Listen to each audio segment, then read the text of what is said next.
You have to go back to 1922. You have to imagine a hospital ward in Toronto.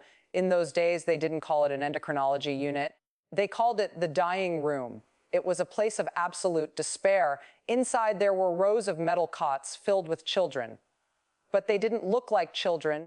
They looked like skeletons wrapped in parchment paper. They were comatose. Their breathing was shallow. And the smell. Medical historians still write about the smell of those wards. It smelled sickly sweet, like rotting apples, like fermenting fruit. That is the smell of ketoacidosis. It is the smell of a body that is literally eating itself from the inside out because it cannot process energy. In 1922, a diagnosis of type 1 diabetes was not a lifestyle change. It was a death sentence. The only treatment available was a medieval form of torture called the starvation diet. Doctors would restrict these dying children to 400 calories a day, boiled lettuce, a single egg. The goal was to starve the child, just enough to stop the sugar from spiking, but not enough to kill them immediately. It was a race. Would the diabetes kill the child first? Or would the starvation? Most of the time, the diabetes won, but on a freezing afternoon in January, the door to the dying room opened. 3 men walked in: Frederick Banting, Charles Best, James Collip. They were not carrying food. They were carrying glass, vials filled with a thick, muddy brown substance. They moved to the first bed. They injected the child. They moved to the next bed. They injected the next child. It is recorded in history. This is not a myth. That before they had even finished injecting the last dying child, in the room, the first child began to wake up. The coma broke. The eyes opened. The hunger, the healthy human hunger returned. It was a scene from the Bible, Lazarus rising. The dying room became a recovery room in the span of an hour. These 3 men had discovered insulin. They held in their hands the proprietary technology to save millions of lives. They held a monopoly on life itself. They could have asked for any price. They could have demanded half the wealth of the world. And do you know what they did? On January 23rd, 1920, 3 Frederick Banting, Charles Best, and James Collip stood in a patent office. And they sold the patent for insulin to the University of Toronto for $1, $1 single dollar. Frederick Banting famously said, "Insulin does not belong to me, it belongs to the world." He believed that it was unethical, morally repugnant, to profit from a substance that a human being needs simply to exist. He wanted the formula to be free. He wanted the production to be public. He wanted to ensure that no corporation, no king, and no government could ever hold a diabetic child hostage for cash. That was the promise. That was the legacy. And for 50 years, that promise was kept. But if Frederick Banting walked into an American pharmacy today, if he saw the price tag on the descendants of his discovery, he would not just be heartbroken, he would be enraged. Because today in the United States of America, that promise has been obliterated. It has been replaced by the most sophisticated, ruthless, and deadly financial scheme in the history of modern medicine. The vial that cost $1 is gone. It has been replaced by a vial that costs $300 for a drug that costs $6 to make. This is the story of how they did it. This is the story of the 300 lie, the 1970s, and the genetic alibi. To understand the haste, you have to understand the getaway vehicle. And the getaway vehicle was innovation. For decades, from the 1920s to the 1970s, insulin was cheap. It was a commodity. It was extracted from the pancreases of cows and pigs. It was a byproduct of the meat industry. It wasn't glamorous. It wasn't high tech. But a month's supply cost less than a tank of gas, and it worked. It kept millions of people alive. But in the boardrooms of the pharmaceutical giants, specifically Eli Lilly in Indianapolis, there was a problem. The problem was that animal insulin was unpatentable. You cannot patent a pig's pancreas. It belongs to nature. And without a patent, you cannot have a monopoly. And without a monopoly, you cannot have exponential profit growth. They needed a way to reset the clock. They needed a new product that they could own completely. And in the late 1970s, they found it: genetic engineering recombinant DNA. Scientists at a startup called Genentech figured out how to splice the human insulin gene into E. coli bacteria.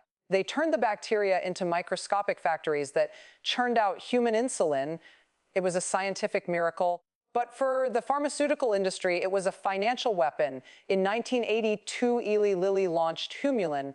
synthetic human insulin, and they launched it with a massive marketing campaign. They told doctors that animal insulin was dirty.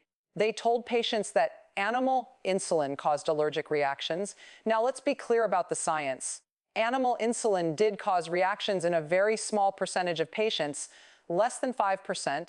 For the vast, vast majority of diabetics, pork insulin worked perfectly. But the marketing machine didn't care about the majority. They cared about the narrative. They painted the cheap, effective animal insulin as dangerous and obsolete. And they painted the new, expensive synthetic insulin as the only safe option. And then they did something that should be illegal. They stopped making the old stuff.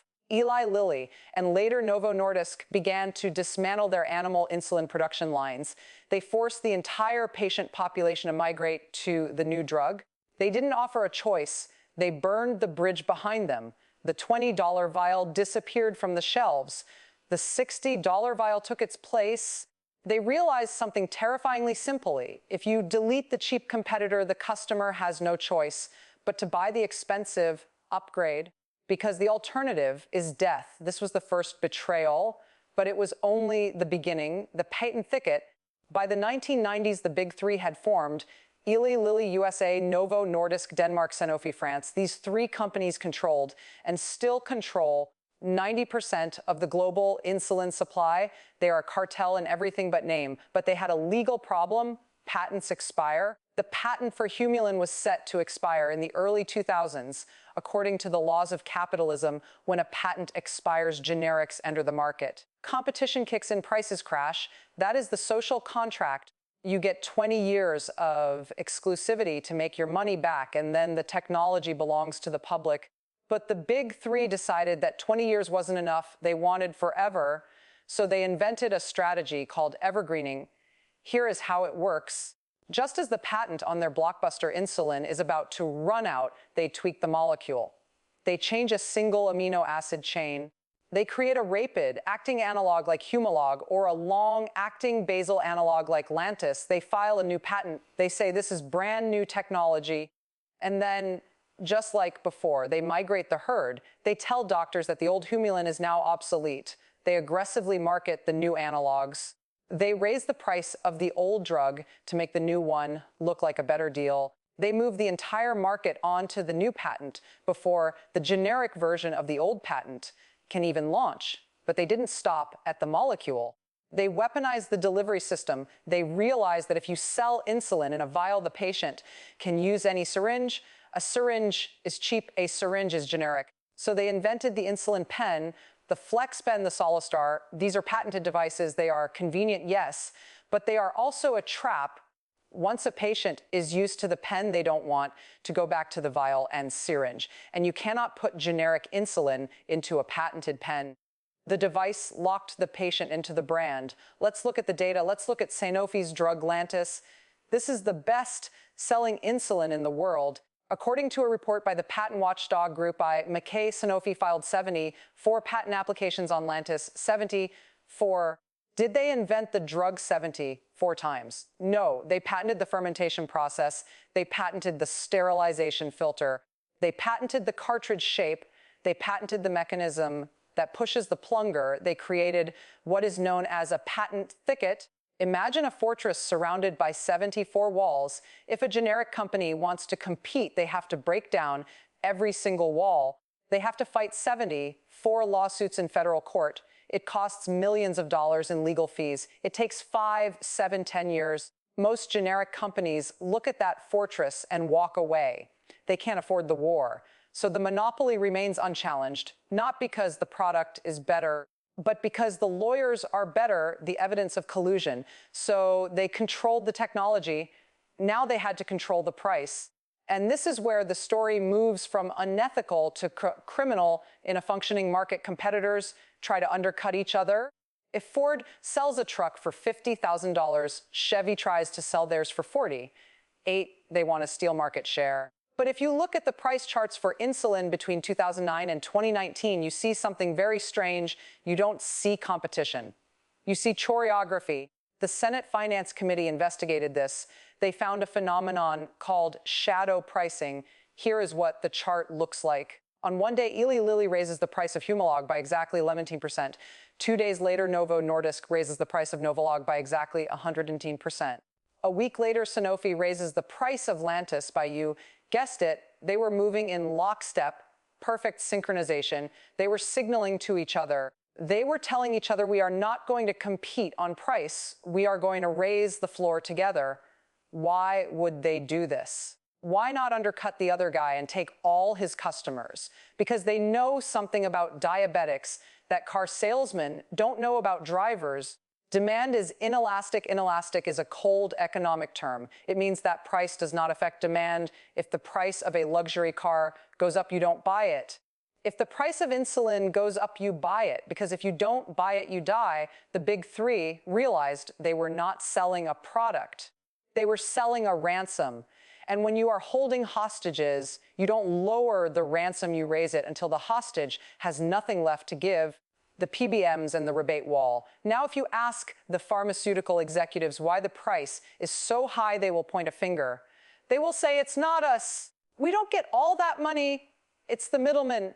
And for once, they are telling the truth.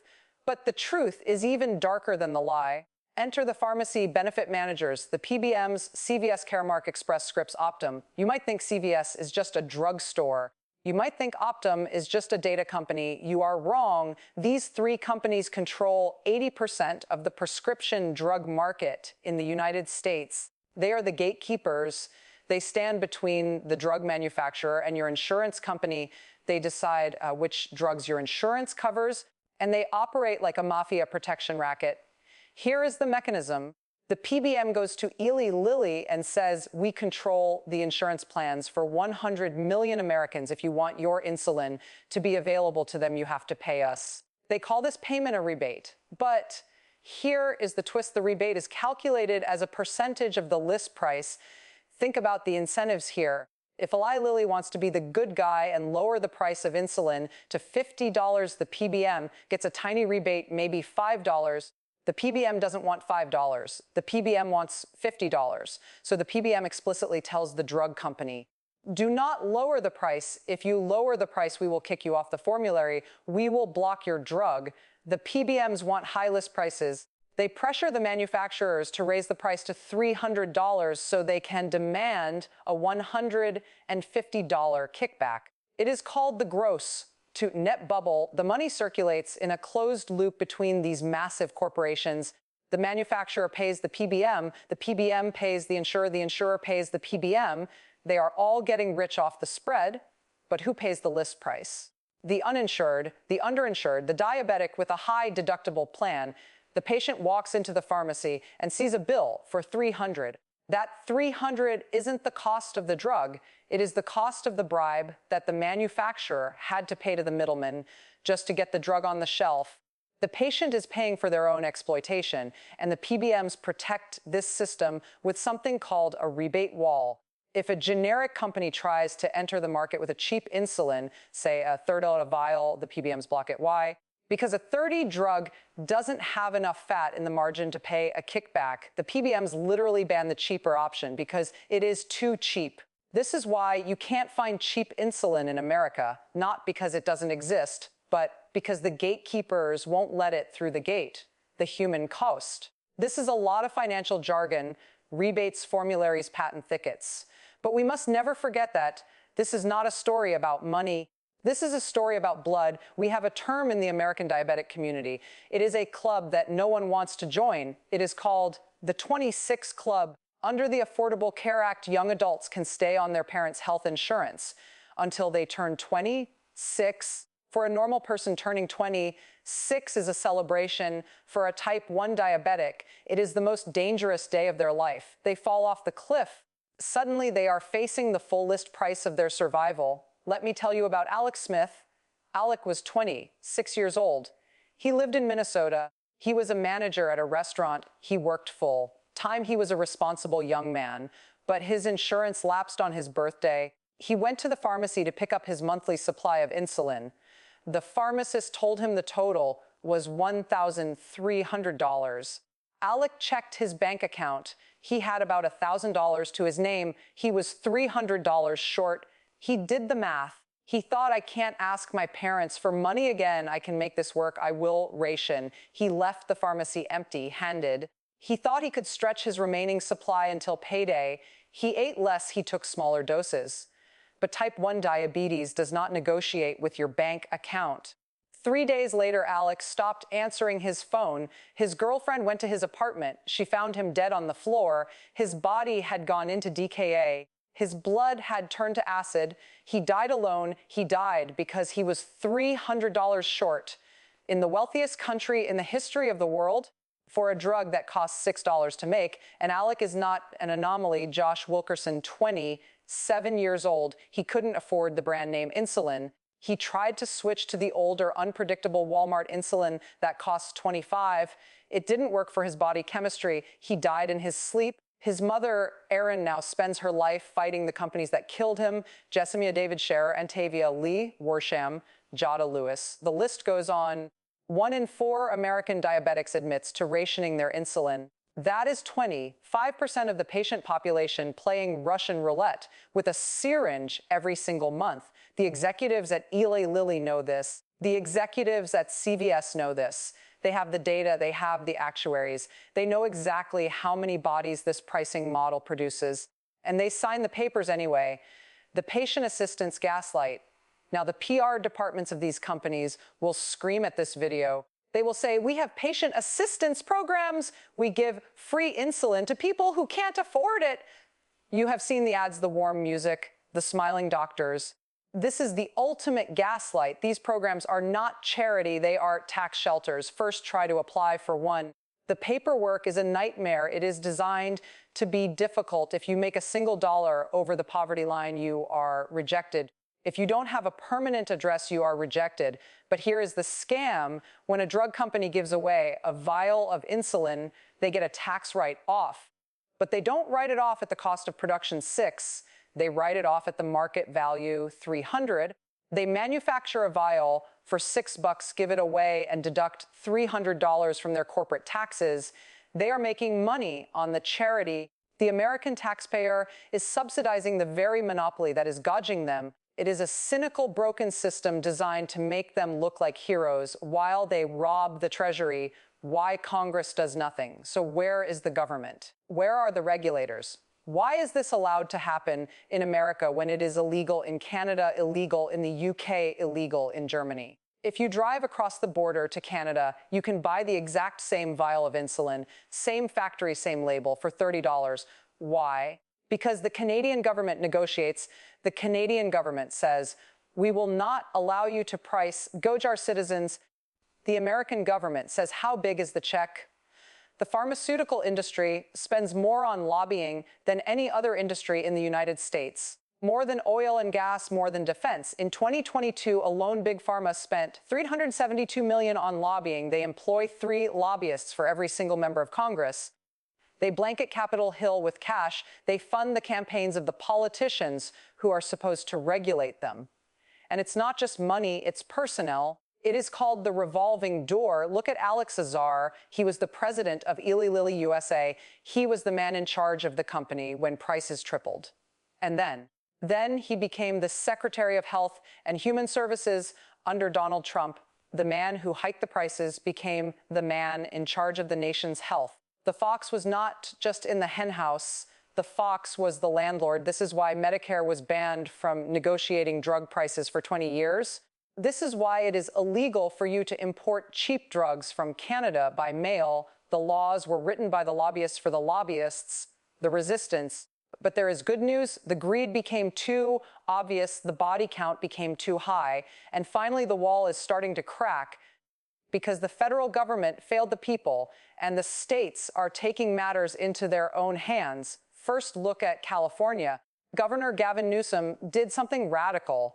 He looked at the market failure and said, fine, if you won't sell it to us at a fair price, we will make it ourselves. California launched the CalArcs initiative. The state is building its own insulin factory. They are bypassing the patents. They are bypassing the PBMs. They are going to manufacture biosimilar insulin and sell it to Californians at cost $30, no profit margin, no kickbacks. This is the nightmare scenario for Big Pharma Because if California proves that you can run a sustainable business selling insulin for $30, the 300 lie is exposed for the world to see. Second, look at the biohackers, the Open Insulin Project. In community labs in Oakland and Baltimore, groups of anarchists, scientists, and volunteers are working to reverse engineer the yeast. They are developing an open source protocol for manufacturing insulin. They want to publish the recipe online. They want to create a world where small local labs can brew insulin just like microbreweries brew beer. They want to decentralize the power of life and death. It is a moonshot, it is difficult science, but it is an act of rebellion. And finally, look at Civica RX, a non-profit coalition of hospitals that is building a massive manufacturing plant in Virginia to make generic insulin their target price. Or 30, they are not waiting for Congress. They are building a parallel supply chain. We have to go back to that moment in 1923. Frederick Banting died in a plane crash in 1941.